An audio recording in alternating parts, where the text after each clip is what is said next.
सीता बहू, तुमने आज सब्जी बनाने के लिए थोड़ा ज्यादा ही भिंडी काट ली है। आधी भिंडी को उठाकर फ्रिज में रख दो, इसकी सुबह सब्जी बना लेना। आखिर हम हैं ही कितने लोग, 4 लोगों में थोड़ी सी सब्जी तो लगती है। लेकिन माँ जी, इतनी भिंडी तो हम सब अभी मिलकर खा लेंगे और कल तक तो बाकी भिंडी सूख भी जाएगी, इसीलिए आज ही बना लेती हूँ। अरे नहीं बहू, ज्यादा बन जाएगी तो फेंकी जाएगी। तुम आधी भिंडी उठाकर फ्रिज में रख दो, कल बना लेना। ऐसा कहकर शोभा वहाँ से चली जाती है। सीता अपने आप से कहती है, पता नहीं माँ जी इतनी कंजूस क्यों है, हर चीज में कमी करती है। इतनी भिंडी कोई ज्यादा थोड़ी ना है, लेकिन उन्हें कौन समझाए। जाने दो, मैं तो इतना ही बना लेती हूँ। सीता खाना बनाकर सभी को लगा देती है। सभी खाना खाना शुरू करते हैं। तभी कमल कहता है, अरे वाह सीता, तुमने तो बहुत ही स्वादिष्ट सब्जी बनाई है। थोड़ी और भिंडी बची है क्या? मुझे थोड़ी और भिंडी दे दो। तभी सीता देखती है कि कढ़ाई में भिंडी खत्म हो गई है। सीता अपनी प्लेट की भिंडी कमल को देती हुई कहती है, आप मेरी भिंडी खा लीजिए, मैं अचार से रोटी खा लेती हूँ। तभी शोभा अपनी प्लेट से थोड़ी सी भिंडी सीता को देती हुई कहती है, अरे सीता, मेरे पास सब्जी थोड़ी ज्यादा है, इतनी सब्जी मैं नहीं खाती, तुम ये खा लो। ये देखकर सीता का देवर नीलेश कहता है, माँ, लेकिन तुमने इतनी कम सब्जी क्यों बनवाई थी? बेटा, ज्यादा सब्जी बनती है तो फेंकी जाती है। हम 4 ही लोग तो घर में हैं, इतनी सब्जी बहुत हो जाती है। अगले दिन शोभा अपनी बहू से कहती है, सीता बहू, चल जरा बाजार से सब्जियां ले आते हैं। सास बहू दोनों सब्जियां लाने के लिए मार्केट जाती हैं। तब शोभा एक ठेले पर जाती है और उससे कहती है, अरे भैया, ये गोभी क्या भाव दिए? 100 रुपए किलो है माँ जी। अरे बाप रे, इतनी महंगी। अच्छा, ये शिमला क्या भाव है? माँ जी, ये 70 रुपए किलो है, बताओ कितनी तोल दूं? नहीं नहीं भैया, तुम ये रहने दो। सस्ती सब्जियां कौन सी हैं ये बताओ। माँ जी, ये गिलकी, तोरी, बरबटी, ये सस्ती सब्जियां हैं, सभी 1-1 किलो कर दूं? अरे नहीं नहीं, मुझे पूरी बारात को खिलाना है क्या? तुम तो 1-1 पाव तोल दो बस। तभी सीता कहती है, माँ जी, पिछली बार भी तो आप यही सब्जियां ले गई थी। ये सब्जियां खा खा कर तो हम बोर हो गए, थोड़ी महंगी सब्जियां ले लेते हैं ना। अरे नहीं नहीं बहू, ये गिलकी, तोरी, भिंडी, ये सारी सब्जियां बहुत फायदेमंद होती हैं और फायदेमंद होने के साथ साथ सस्ती भी हैं। तो फिर क्यों महंगी सब्जियां लेना? वे लोग सब्जियां को भी हलवा खाना है, तो अगर आप मुझे सूजी, घी और मेवे दे देंगी तो मैं उनके लिए हलवा बना दूंगी। ठीक है बहू, चल मैं तुझे सूजी और घी दे देती हूँ। शोभा किचन में आती है और किचन में रखी हुई लकड़ी की अलमारी का ताला खोलती है और उसमें हलवा खाकर कहता है, ये क्या सीता, हलवे में तो घी और ड्राई फ्रूट्स है ही नहीं।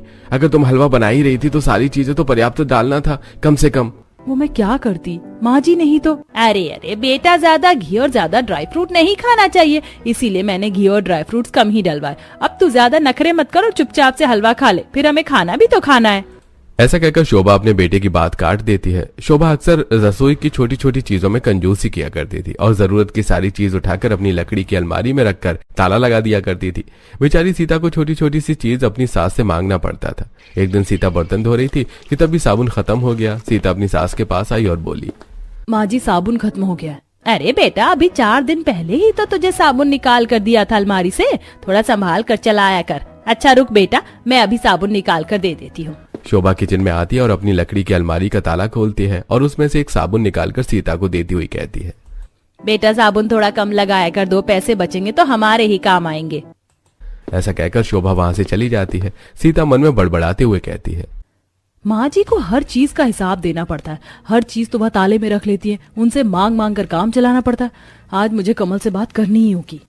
फिर रात में जब कमल कमरे में आता है तब सीता कमल से कहती है, कमल, मुझे समझ नहीं आता कि माँ जी इतनी कंजूसी क्यों करती हैं। एक तो वो हर चीज को अपनी अलमारी में रख देती हैं और फिर खत्म होने पर थोड़ी थोड़ी सी निकाल कर देती हैं। मुझे हर बार माँ जी से ऐसी छोटी छोटी सी चीज मांगना अच्छा नहीं लगता। सीता, तुम्हें तो पता है कि मेरी और नीलेश की छोटी सी नौकरी है। माँ उसी पैसे से पूरा घर चलाती हैं, इसलिए उन्हें थोड़ा हिसाब से चलना पड़ता है। देखो, तुम इतनी चिंता क्यों करती हो? जो चाहिए वो मांग लिया करो। अच्छा, तुम्हें पूरी खाना है ना? कल मैं माँ से कह दूंगा कि वो खाने में पूरी और छोले बनवा ले। अब तो खुश? अगले दिन कमल अपनी माँ से कहता है, माँ, आज मेरा छोले पूरी खाने का मन कर रहा है, तो प्लीज तुम रात के खाने में छोले पूरी बनवा लेना।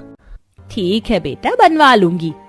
शाम होते ही शोभा किचन में जाती है और अपनी लकड़ी की अलमारी का ताला खोलकर उसमें से थोड़े छोले और तेल निकाल कर देती है और सीता से कहती है, सीता बहू, आज तू छोले और पूरी बना लेना, लेकिन हाँ, छोले में तेल कम ही डालना और पूरी भी ज्यादा मत बनाना। कमल और नीलेश के लिए 4-4 पूरियां बना देना और हम लोग तो 1-1 खाकर ही काम चला लेंगे। अपनी सास की बात सुनकर सीता बहुत गुस्सा होती है, लेकिन कुछ नहीं कहती। शाम को वो सभी को छोले पूड़ी लगाती है। सभी लोग छोले पूड़ी खाते हैं और तब सीता कहती है, माँ जी, मेरी छोटी बहन शालू की शादी तय हो गई है। उसी की इनविटेशन देने कल मेरे मायके वाले यहाँ आ रहे हैं। ये तो बहुत अच्छी बात है बेटा, तो तुम उनके खाने के लिए खाना बना लेना। माँ जी, मैं यही सोच रही थी कि खाने में वेज पुलाव, रायता, कढ़ी, पूड़ी और 2 प्रकार का मीठा बना लेती हूँ और साथ ही मूंग दाल का हलवा भी। अरे अरे बेटा, अपनी तेज रफ्तार गाड़ी को थोड़ी सी लगाम लगाओ, इतना सब कुछ बनाने की क्या जरूरत है। बनाने दो ना माँ, भाभी के मायके वाले रोज थोड़े आते हैं। हाँ बेटा, वो तो ठीक है, लेकिन अगर इतना सब कुछ बन जाता है तो मेहमान कोई भी चीज स्वाद लेकर नहीं खा पाते। इसलिए तुम तो बस एक मीठा बना लेना और कढ़ी, पूड़ी और सारे चावल ही बना लेना। सीता को ये बात बहुत बुरी लगती है, लेकिन वो कुछ नहीं कह पाती। अगले दिन उसके मायके वाले आते हैं। सीता की माँ शोभा से कहती है, बहन जी, हमने रीना बेटी की शादी तय कर दी है। अगले हफ्ते उसकी मंगनी है, तो आप सब हमारे घर जरूर आना। हाँ हाँ बहन जी, जरूर आएंगे और आपको बहुत बहुत बधाई।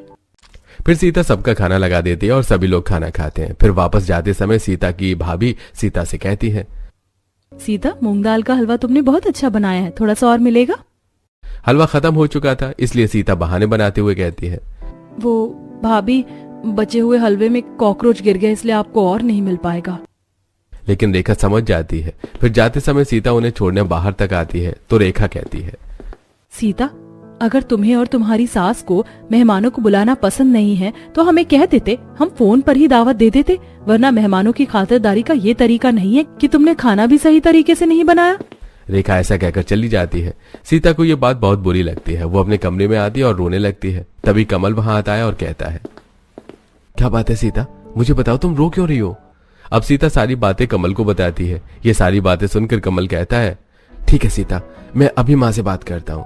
अब कमल अपनी माँ के पास आता है और कहता है, ये क्या है माँ, तुम हर चीज में इतनी कंजूसी क्यों करती हो? यहाँ तक कि आज तुमने सभी के लिए पर्याप्त खाना तक नहीं बनवाया। कितनी बेइज्जती कर दी हमारी। कमल की बात सुनकर शोभा की आंखों में आंसू आ जाते हैं और वो कहती है, हम कोई करोड़पति तो नहीं है, तुम दोनों की छोटी सी सैलरी में घर चलाना पड़ता है, और उसमें भी अगर 2 पैसे बच जाएंगे तो वो तुम ही लोगों की काम आएंगे, मेरे नहीं। कमल को अपनी माँ की बात ठीक लगती है। वो सीता के पास आता है और समझाते हुए कहता है, सीता, माँ भी अपनी जगह सही है। तुम्हें माँ की बातों का इतना टेंशन लेने की जरूरत नहीं है। कुछ बातें तो टाली भी जा सकती है ना। ऐसी समय बीत रहा था और बीतते समय के साथ अब नीलेश की शादी भी किरण से तय हो जाती है। क्योंकि माँ जी को ज्यादा खर्च करना पसंद नहीं है। अच्छा, लेकिन किरण, हर घर के रूल अलग अलग होते हैं। तुम यहाँ रहते रहते यहाँ के तौर तरीके सीख जाओगी। किरण को ये बात सुनकर काफी अजीब लगता है। अगले दिन किरण नीलेश से कहकर कुछ चीजें मंगवा लेती है और शाम को सीता से कहती है, दीदी, आज खाना मैं बनाऊंगी। देखो मैंने कितनी चीजें मंगवाई है। लेकिन किरण, तुम्हें ये सब मंगवाने से पहले माँ जी से पूछना चाहिए था। अरे दीदी, इसमें पूछने की क्या बात है? मेरा मन किया कि मैं आप सबको कुछ बनाकर खिलाऊं, सो मैंने मंगवा लिया। ऐसा कहकर किरण खाना बनाना शुरू करती है। तभी उसकी सास वहां पर आती है और इतनी सारी चीजें रसोई में देखकर कहती है, अरे किरण बहू, इतनी सारी चीजें मंगवाने की क्या जरूरत थी? फिर ज्यादा खाना बन जाएगा तो जबरदस्ती फेंका जाएगा। ऐसा करो, इनमें थोड़ी बहुत चीजें निकाल लो, बाकी का मुझे दे दो, मैं अंदर रख देती हूँ, जब जरूरत हो तो मांग लेना। शोभा थोड़ा बहुत छोड़कर बाकी चीजें अपनी लकड़ी की अलमारी में रखकर ताला लगा देती है। किरण को अपनी सास की ये बात बहुत बुरी लगती है। उनके जाने के बाद वो सीता से कहती है, सीता दीदी, क्या बात हुई भला? माँ जी को इतनी भी कंजूसी नहीं करनी चाहिए। जाने दो किरण, माँ जी की कंजूसी करने की आदत पड़ गई है। हमें ही समझ कर चलना होगा। अब अपना मूड ठीक करो और चलो, हम खाना बना लेते हैं। दोनों मिलकर खाना बनाती हैं और सभी को लगाती हैं। नीलेश खाना देखकर कहता है, अरे किरण, आज तो तुम 3 तरह की सब्जी और पूरी और मिठाई बनाने वाली थी, तो फिर? हाँ, बनाने वाली तो थी, लेकिन शायद माँ जी को अलग अलग तरह का खाना बनवाना पसंद नहीं है। माँ, आपने मना किया? अरे नहीं नहीं बेटा, मैं क्यों मना करूंगी। मैं तो बस ये कह रही थी कि इतने लोगों में बहुत ज्यादा खाना बनाने से खाना फेंका जाता है और हमें कभी भी अन्नपूर्णा माँ का अपमान नहीं करना चाहिए। नीलेश, माँ ठीक ही कह रही है। ऐसे कुछ दिन बीत जाते हैं। एक दिन कोमल अपनी माँ से कहती है, माँ कितने दिन हो गए घर में कुछ अच्छा खाने को नहीं बना। माँ, आज खीर और पूरी बनाओ ना, और साथ में थोड़ा पुलाव भी। मेरा बहुत मन कर रहा है ये सब खाने का। कोमल, जरूरी नहीं कि जो मन कहे वही करना चाहिए। थोड़े दिन रुक जाओ, फिर मैं तुम्हें खीर पूरी खिलाऊंगी। क्या माँ, आप हमेशा ही मुझे टाल देती हो। मैं कुछ नहीं जानती, आज तो मुझे खीर पूरी और पुलाव ही खाना है। कोमल, कहा ना तुमसे कि अभी नहीं बनेगा। ये सब तुम्हें समझ नहीं आती क्या? अपनी माँ की डांट खाने के बाद कोमल रोने लगती है। तब तक वहां पर किरण आ जाती है। किरण के पूछने पर सीता उसे सब कुछ बताती है। ये सुनकर किरण कहती है, लेकिन दीदी कोमल क्या गलत कह रही है? अगर वो कुछ अच्छा खाना चाहती है तो हम बना देते हैं। किरण, माँ जी हमें इसकी परमिशन कभी नहीं देंगी। दीदी, हम भी इस घर की बहुएं हैं, हमें हर बात के लिए परमिशन की जरूरत नहीं होनी चाहिए। कोमल बेटा, मैं तुम्हें बनाकर खिलाऊंगी आज खीर पूरी और पुलाव। ऐसा कहकर किरण नीलेश के पास जाती है और कहती है, नीलेश, मेरे साथ बाजार चलो, मुझे कुछ चीजें लानी है, आज मैं अपनी पसंद का खाना बनाऊंगी। ठीक है किरण, मैं तैयार हो जाता हूँ। अब दोनों बाजार के लिए निकलते हैं। तभी शोभा कहती है, अरे बहू, कहाँ जा रही हो? माँ जी, आज मुझे खीर पूरी और पुलाव बनाना है तो मैं उसी का सामान लेने बाजार जा रही हूँ। लेकिन तुम्हें ये सब क्यों बनाना है? आज कुछ खास है क्या? नहीं माँ जी, अच्छा खाना खाने के लिए खास दिन होना जरूरी नहीं है, बस ऐसे ही मन किया। ठीक है बेटा, लेकिन सामान हिसाब से लाना, ज्यादा मत लाना, ज्यादा खर्च करना अच्छी बात नहीं होती। अब किरण बाजार जाकर अपनी जरूरत की सारी चीजें खरीदती है और घर आकर खाना बनाना शुरू करती है। तभी शोभा वहाँ आती है और कहती है, किरण बेटा, इतना सब कुछ बनाने की कोई जरूरत नहीं। पिछली बार की तरह इस बार भी तुम कुछ चीजें निकाल कर बाकी सामान मुझे दे दो, मैं अलमारी में रख देती हूँ, जब तुम्हें जरूरत पड़े तब तुम ले लेना। अब किरण बहुत गुस्सा हो जाती है और कहती है, ये क्या बात हुई माँ जी?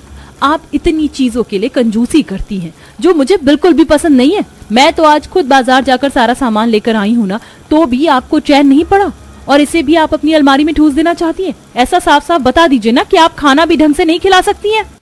ये सुनकर सीता गुस्सा होते हुए कहती है, किरण, तमीज से बात करो, वो हमारी सासू माँ है। लेकिन दीदी, हमारी सासू माँ को भी ध्यान रखना चाहिए कि हम भी उनकी बहू हैं, नौकरानी नहीं। बस बहुत हो गया किरण, चुप हो जाओ।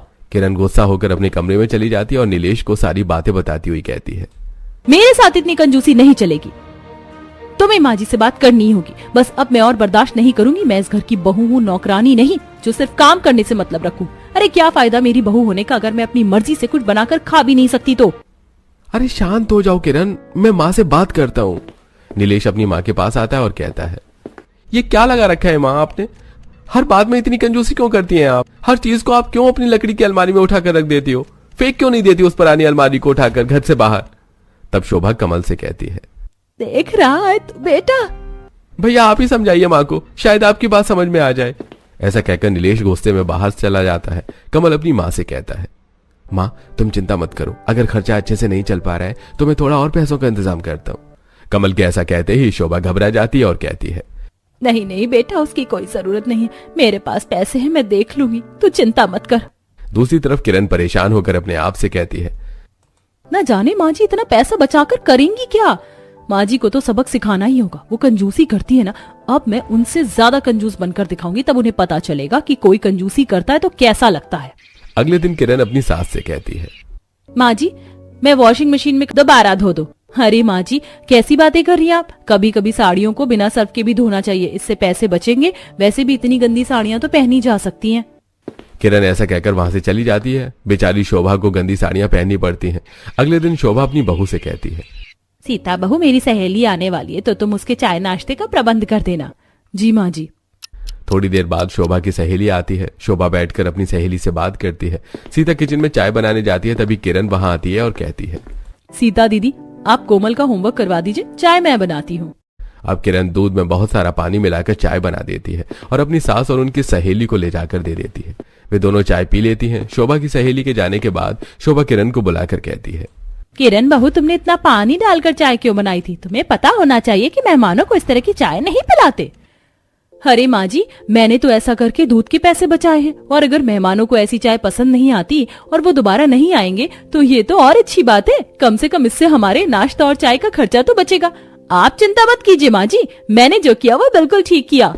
ऐसा कहकर किरण अपने कमरे में चली जाती है। बेचारी शोभा अब कहती भी तो क्या, ऐसे ही 3 दिन गुजर जाते हैं और आज शोभा खाना खाकर अपने कमरे में जाती है तो कि उसके कमरे की लाइट खराब हो गई थी। तभी सीता वहां आती है और कहती है, माँ जी आपके कमरे की लाइट खराब हो गई है, रुकिए मैं अभी किचन की लाइट आपके कमरे में लगा देती हूँ और रात को इनसे दूसरी लाइट मंगवाकर किचन में लगा दूंगी। सीता किचन में लाइट लेने के लिए जाती है। तभी किरण कहती है, लाइए दीदी, माँ जी के कमरे में लाइट की व्यवस्था मैं कर देती हूँ, आप अपने कमरे में जाकर आराम कीजिए। सीता किरण की बात सुनकर अपने कमरे में चली जाती है। किरण एक मोमबत्ती उठाती है और अपनी सास के कमरे में जलाकर ले जाती है और उसे रखते हुए कहती है, माँ जी ये लीजिए, आपके कमरे में मोमबत्ती जला दी। बल्ब लाने के लिए मैंने ही मना कर दिया। आप तो जानती हैं माँ जी कि बिजली कितनी महंगी है और बिजली का कितना बिल आता है। कुछ दिन इस मोमबत्ती से काम चला लीजिए, कम से कम इसी बहाने बिजली का बिल तो कम होगा। ऐसा कहकर किरण वहां से चली जाती है। अगले दिन सभी लोग खाना खाकर उठते हैं तो शोभा कहती है, अरे बहू, मेरा सौंफ का डिब्बा कहाँ गया? ये रहा माँ जी। शोभा देखती है कि डिब्बे में सौंफ खत्म हो गई थी। वो कहती है, अरे सौंफ तो खत्म हो गई है। सीता, तुझे पता है मुझे खाने के बाद सौंफ खाने की आदत है, तो तूने मंगवाया क्यों नहीं? माँ जी मैंने ही सीता दीदी को मना कर दिया था। सौंफ खाने से कुछ खास फायदे तो नहीं होते हैं, खाना तो हम पेट भर कर खा ही लेते हैं। कम से कम इस तरह हम सौंफ के कुछ पैसे तो बचा लेंगे। अब शोभा समझ जाती है कि किरण उसके साथ ऐसा व्यवहार क्यों कर रही है। शोभा चुपचाप अपने कमरे में चली जाती है। अगले दिन नीलेश अपनी माँ से कहता है, माँ आज शाम को आप सभी तैयार रहना, हम सभी मिलकर शॉपिंग करने जाएंगे। ऐसा कहकर नीलेश चला जाता है। शाम को वो लोग नीलेश के साथ मॉल में शॉपिंग करने के लिए जाते हैं। नीलेश अपनी माँ से कहता है, माँ जिसको जो भी चाहिए वो सभी ले लो, पैसे मैं दे दूंगा। क्या सच में नीलेश? Oh thank you. मुझे कुछ कपड़े चाहिए और कुछ ज्वेलरी और कुछ और सामान भी। दीदी चलिए हम दोनों अपने लिए कपड़े सेलेक्ट करते हैं। और कोमल तुम्हें खिलौने चाहिए थे ना, चलो खरीदते हैं। हाँ चलो चलो चाचू, मुझे लबूबू डॉल चाहिए। सीता और किरण शॉपिंग के लिए चली जाती हैं। तब शोभा नीलेश से कहती है, नीलेश बेटा, एक बात बता, तेरे पास इतने पैसे कहाँ से आए जो तू सबको इतनी शॉपिंग करवा रहा है? माँ पिछले कुछ दिनों से आपके और किरण के बीच जो कुछ भी चल रहा है वो मुझे अच्छा नहीं लगा, और फिर मैंने देखा कि घर में पैसों की कुछ ज्यादा ही तंगी थी, इसलिए मैंने 2 लाख रुपए का लोन ले लिया है। ये सुनकर शोभा के तो जैसे होश उड़ जाते हैं। वो कहती है, ये तू क्या कह रहा है बेटा? तुझे इस तरह से लोन नहीं लेना चाहिए था। क्या करता माँ, किरण को हर चीज के लिए मना करना अच्छा नहीं लगता, और मैं तुम्हें भी कुछ नहीं कह सकता था, इसलिए मुझे जो ठीक लगा वो मैंने किया। ऐसा कहकर नीलेश भी किरण के पास जाकर उसके साथ शॉपिंग करवाने लगता है। शोभा बहुत उदास हो जाती है। तभी शॉपिंग करके घर आ जाते हैं सभी लोग। शोभा चुपचाप अपने कमरे में चली जाती है। थोड़ी देर बाद 2 लाख रुपए लेकर बाहर आती है और नीलेश के हाथों में देती हुई कहती है, बेटा, तुम्हें इतनी छोटी सी बात के लिए लोन लेने की कोई जरूरत नहीं थी। अगर तुम्हें पैसों की जरूरत थी तो मुझसे कहना चाहिए था। ये लो 2 लाख रुपए, और अभी के अभी जाकर अपना लोन चुका दो। शोभा के पास 2 लाख रुपए हैं। ये देखकर घर के सभी लोग हैरान रह जाते हैं। और नीलेश कहता है, माँ तुम्हारे पास इतने पैसे हैं, फिर भी तुम हमें इतना परेशान करती हो, हर चीज के लिए इतनी कंजूसी करती हो। माँ तुम्हें शर्म आनी चाहिए ऐसा करते हुए। नीलेश सही कहता है माँ, तुमने कभी बताया नहीं कि तुम्हारे पास इतने पैसे रखे हुए हैं, और जब तुम्हारे पास पैसे हैं तो तुम इतनी कंजूसी क्यों करती हो? लेकिन शोभा कुछ नहीं कहती और 2 लाख रुपए नीलेश के हाथ में देकर अपने कमरे में चली जाती है। नीलेश उन 2 लाख रुपए से अपना लोन चुका देता है। ऐसे कुछ समय बीत जाता है। अचानक शोभा की बहुत तबीयत खराब हो जाती है। सभी लोग शोभा को अस्पताल ले जाते हैं। तब डॉक्टर कमल से कहता है, कमल उनके पेट में कुछ प्रॉब्लम है, इनका तुरंत ही ऑपरेशन करना पड़ेगा, और इसके लिए कम से कम 1.5 लाख रुपए की जरूरत होगी। शोभा भी डॉक्टर की ये बात सुन लेती है और अपने मन में सोचती है, मैंने हमेशा ही अपनी बहू बेटों के साथ कंजूसी की है, इसीलिए शायद वो मेरा इलाज भी नहीं करवाएंगे। दूसरी तरफ डॉक्टर की बात सुनकर किरण कहती है, डॉक्टर साहब आप पैसों की चिंता मत कीजिए, आप उनका ट्रीटमेंट कीजिए, पैसों का अरेंजमेंट मैं कर लूंगी। ऐसा कहकर किरण अपने पिताजी को फोन लगाती है और उनसे 2 लाख रुपए मांग लेती है और अस्पताल में वो पैसे जमा करवा देती है। शोभा का ऑपरेशन हो जाता है और कुछ ही दिनों में वो ठीक हो जाती है। सभी मिलकर शोभा को घर ले जाते हैं। जब शोभा को पता चलता है कि किरण ने उसके पिताजी से 2 लाख रुपए लिए, तब शोभा कहती है, किरण बेटा तुम अब अपने पिताजी से लिए हुए पैसे उन्हें वापस कर दो, मेरे पास अभी भी 2 लाख रुपए हैं, मैं तुम्हें दे दूंगी। यह सुनकर सभी लोग हैरान हो जाते हैं। तब कमल कहता है, माँ तुम्हारे पास अभी भी 2 लाख रुपए हैं? ये पैसे मैंने जीवन भर कंजूसी करके इकट्ठा किए। तुम जानना चाहते हो ना कि आखिर मैं इतनी कंजूसी क्यों करती हूँ? तो सुनो, तुम्हारे पिताजी एक ड्राइवर थे, उन्होंने अपने भाई बहन की शादी के लिए लोन ले रखा था, इसीलिए वो दिन के साथ साथ रात में भी गाड़ी चलाते थे, और एक दिन नींद में गाड़ी चलाने की वजह से उनका एक्सीडेंट हो गया और उनकी मृत्यु हो गई। बस इसीलिए मैंने 1-1 रुपए कंजूसी करके बचा कर रखा ताकि मेरे बच्चों को जीवन में कभी भी लोन ना लेना पड़े और लोन से होने वाली परेशानियों से वो बच सके। जब उन्हें लोन की जरूरत पड़े तो मैं ये पैसे दे सकूं। शोभा की ये बात सुनकर सभी लोग हैरान रह जाते हैं। तब किरण कहती है, माँ जी हमने आपको गलत समझा, आप हमारे लिए ही ये सब कुछ कर रही थी, प्लीज माँ जी हमें माफ कर दीजिए। हाँ माँ जी, किरण सही कह रही है, गलती हमारी ही है जो हम आपको समझ नहीं सके। दोनों बहू के साथ साथ उनके दोनों बेटे फिर से माफी मांगते हैं। माँ अब आपको कंजूसी करने की कोई जरूरत नहीं पड़ेगी, मेरा प्रमोशन हो गया है। और माँ, मैं आपको बताया था ना कि मैं एक नया बिजनेस शुरू कर रहा हूँ, वो बिजनेस शुरू हो चुका है और अच्छा चल रहा है। दोनों भाइयों की बात सुनकर शोभा बहुत खुश हो जाती है और इस तरह वो लोग खुशी खुशी रहने लगते हैं।